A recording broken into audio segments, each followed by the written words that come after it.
दोस्तों नमस्कार। आप सबको होली की बहुत बहुत शुभकामनाएं। उम्मीद है आप होली बहुत हर्षोल्लास से मना रहे होंगे। पूरे देश में हर्षोल्लास का माहौल है। कल से ही होली के रंगों में पूरा देश सराबोर है। लेकिन आज होली के दिन भी हम आपके लिए एक बड़ी खबर लेकर के आए हैं। खबर यह है कि इन्फोर्समेंट डायरेक्टरेट और संभवतः एनआईए का भी ज्वाइंट ऑपरेशन मुंबई में हो सकता है और ठाकरे परिवार के साथ अब कोई नहीं है। साया भी ठाकरे का छोड़ के जा चुका है। कुछ दिन पहले हमने आपको खबर दिखाई थी जब बताया था कि उनके भाई जो 20 वर्षों के बाद मिले थे, श्रीमान राज ठाकरे जी, वो श्रीमान राज ठाकरे मिल गए जाकर के एकनाथ शिंदे के साथ। एकनाथ शिंदे से वो गलबहियां कर रहे हैं। एकनाथ शिंदे की तरफ से उन्हें कोई आश्वासन अभी तक नहीं मिला है। लेकिन खबर है कि राज ठाकरे राज्यसभा का सीट चाहते हैं जो अभी ड्यू है अप्रैल में।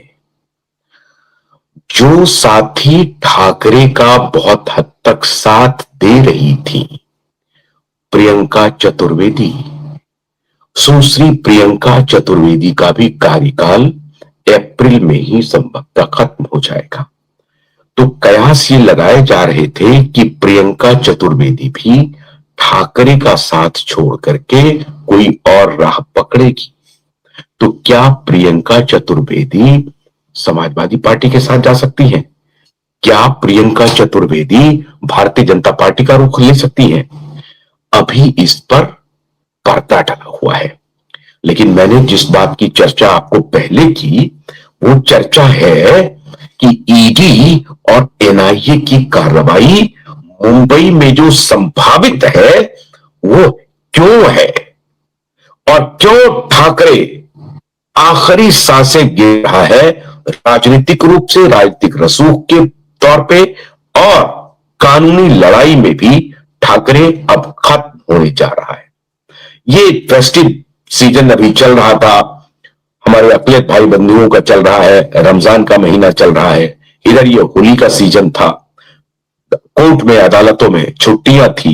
लेकिन दो तीन महत्वपूर्ण बात जो सामने आ रही है पावर गैलरी से छन करके, उसे आप तक पहुंचाना तो हमारी बड़ी जिम्मेदारी है। मित्रों, खबर है कि एप्स्टीन फाइल में श्रीमान अनिल अंबानी का नाम आने के बाद ठाकरे परिवार में हड़कंप मचा हुआ है। अब आप अनिल अंबानी का ठाकरे से लेना देना बिल्कुल कोई लेना देना नहीं। अनिल अंबानी तो किसी और मार्ग पे चल रहे थे। अनिल अंबानी ने खुद को साबित कर दिया कि वो दुनिया के कुछ बड़े फाइनेंशियल फ्रॉडस्टर में से एक हो गए। और याद कीजिए अनिल अंबानी का वो दौर जब अनिल अंबानी, सुब्रत रॉय सहारा और अमर सिंह, इन तीनों की बड़ी तिकड़ी थी एक जमाने में। अमर सिंह किस बात के लिए नोन थे, आज उसकी चर्चा पावर गैलरी में हो रही है। अमर सिंह एक वुमेन सप्लायर के रूप में पावर गैलरी में मशहूर थे। वुमेन सप्लायर के साथ अनिल अंबानी का गहरा रिश्ता था और इसी वुमेन सप्लाइंग का खेल मुंबई में चल रहा था और उसी की कड़ी अभी जुड़ रही है चाइल्ड ट्रैफिकिंग से। और चाइल्ड ट्रैफिकिंग में श्रीमान आदित्य ठाकरे का नाम आ रहा है। आदित्य ठाकरे, उद्धव ठाकरे, आदित्य ठाकरे तो उस जमाने में छोटे थे, लेकिन श्रीमान उद्धव ठाकरे की अच्छी खासी दोस्ती थी अमर सिंह के परिवार से भी, और क्योंकि बाला साहब ठाकरे की वजह से। और अनिल अंबानी एक बड़े कॉर्पोरेट घराने थे। अंबानी, बिग अंबानी के छोटे बेटे थे और फ्लैम्बॉयंट थे। फिल्मों में इनका रसूख था। टीना मुनीम से इन्होंने शादी भी की, एक्ट्रेस टीना मुनीम से। तो ये रिश्ता जब अभी निकल रहा है तो बड़ी दूर तक जा रहा है।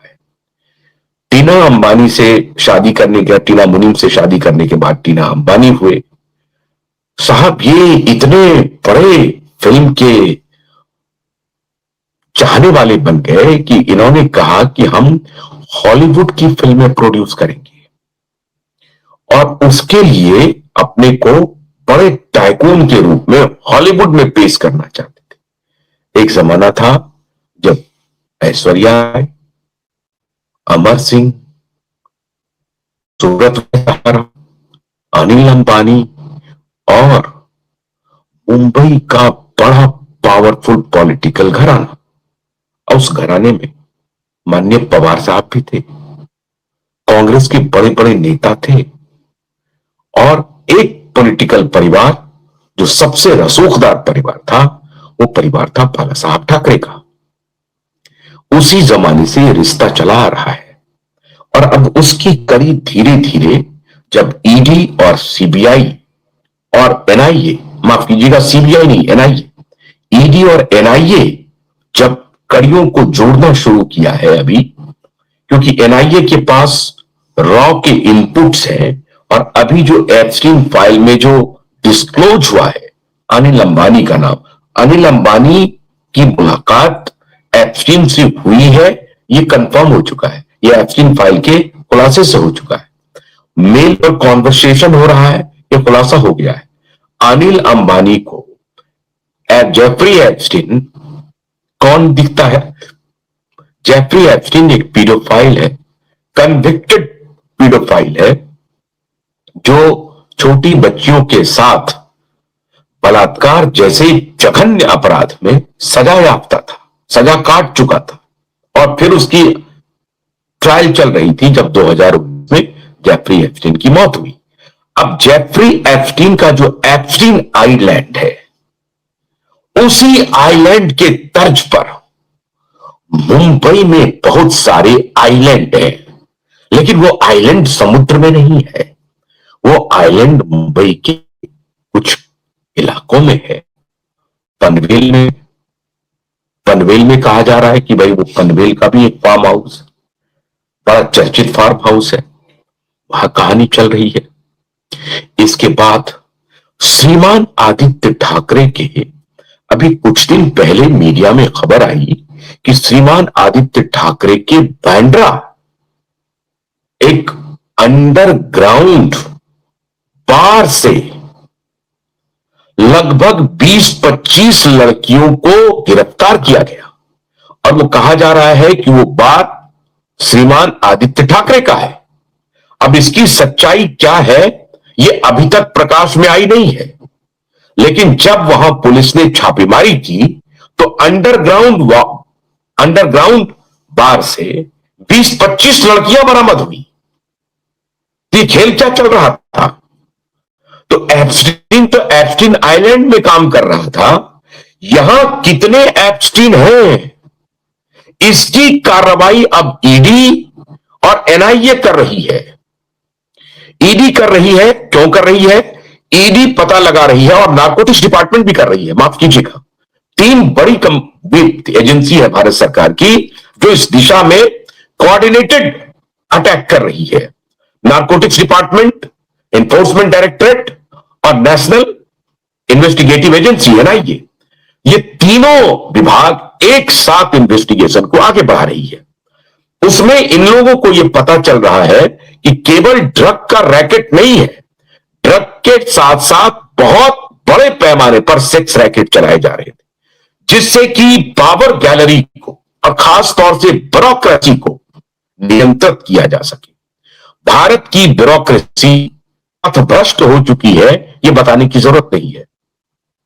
अभी भारत सरकार के अधीन जो एक मंत्री है जो डिप्लोमैट रहे थे, लेकिन जब वो डिप्लोमैट नहीं थे तो प्राइवेट सिटीजन के रूप में श्रीमान पुरी जी एप्स्टीन से 4 बार मिलते हैं।